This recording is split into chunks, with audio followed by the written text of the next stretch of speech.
समुद्र तट के एक भाग में एक टिटहरी का जोड़ा रहता था। अंडे देने से पहले टिटहरी ने अपने पति को किसी सुरक्षित प्रदेश की खोज करने के लिए कहा। टिटहरे ने कहा, यहाँ सभी स्थान पर्याप्त सुरक्षित हैं, तू चिंता न कर। टिटहरी, समुद्र में जब ज्वार आता है तो उसकी लहरें मतवाले हाथी को भी खींच कर ले जाती हैं। इसलिए हमें इन लहरों से दूर कोई स्थान देख रखना चाहिए। टिटहरा, समुद्र इतना दुस्साहसी नहीं है कि वह मेरी संतान को हानि पहुंचाए। वह मुझसे डरता है, इसलिए तू निःशंक होकर यहीं तट पर अंडे दे दे। समुद्र ने टिटहरे की ये बातें सुन ली। उसने सोचा, यह टिटहरा बहुत अभिमानी है। आकाश की ओर टांगे करके भी यह इसीलिए सोता है कि इन टांगों पर गिरते हुए आकाश को थाम लेगा। इसके अभिमान का भंग होना चाहिए। यह सोचकर उसने ज्वार आने पर टिटहरी के अंडों को लहरों में बहा दिया। टिटहरी जब दूसरे दिन आई तो अंडों को बहता देखकर रोती बिलखती टिटहरे से बोली, मूर्ख, मैंने पहले ही कहा था कि समुद्र की लहरें इन्हें बहा ले जाएंगी, किंतु तूने अभिमानवश मेरी बात पर ध्यान नहीं दिया। अपने प्रियजनों के कथन पर भी जो कान नहीं देता उसकी दुर्गति होती ही है। इसके अतिरिक्त बुद्धिमानों में भी वही बुद्धिमान सफल होते हैं जो बिना आई विपत्ति का पहले से ही उपाय सोचते हैं और जिनकी बुद्धि तत्काल अपनी रक्षा का उपाय सोच लेती है। जो होगा देखा जाएगा कहने वाले शीघ्र ही नष्ट हो जाते हैं।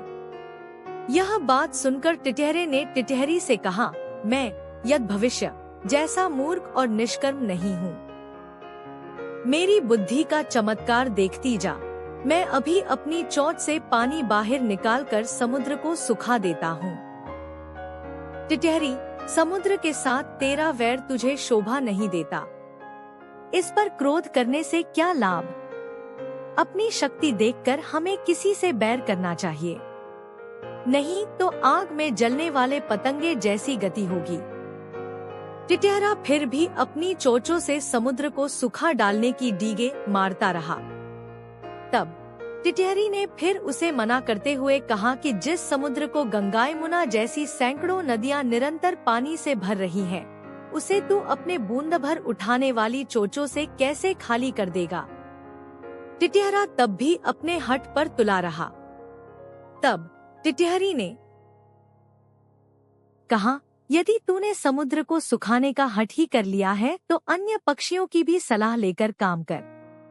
कई बार छोटे दो प्राणी मिलकर अपने से बहुत बड़े जीव को भी हरा देते हैं, जैसे चिड़िया, कटफोड़े और मेंढक ने मिलकर हाथी को मार दिया था। टिटहरा, अच्छी बात है, मैं भी दूसरे पक्षियों की सहायता से समुद्र को सुखाने का यत्न करूंगा।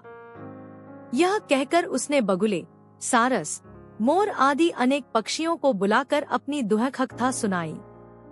उन्होंने कहा, हम तो अशक्त हैं, किंतु हमारा मित्र गरुड़ अवश्य इस संबंध में हमारी सहायता कर सकता है।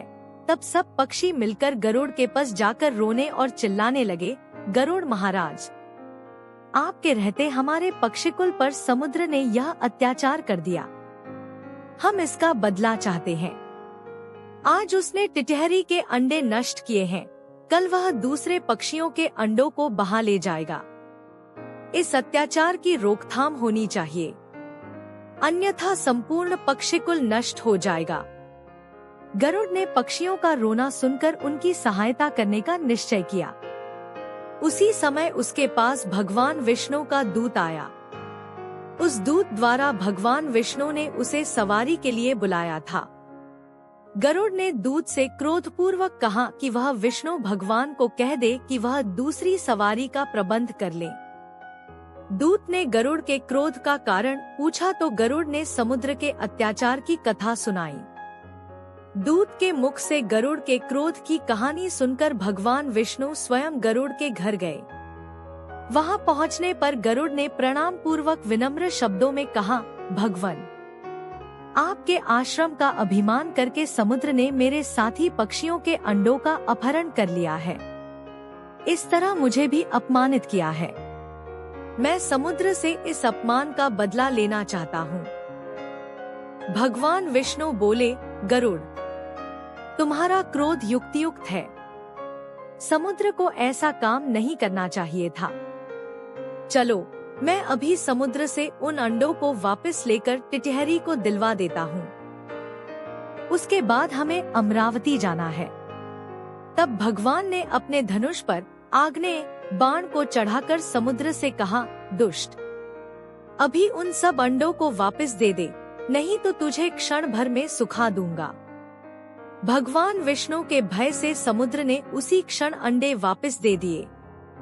सीख, अभिमान का सिर नीचा।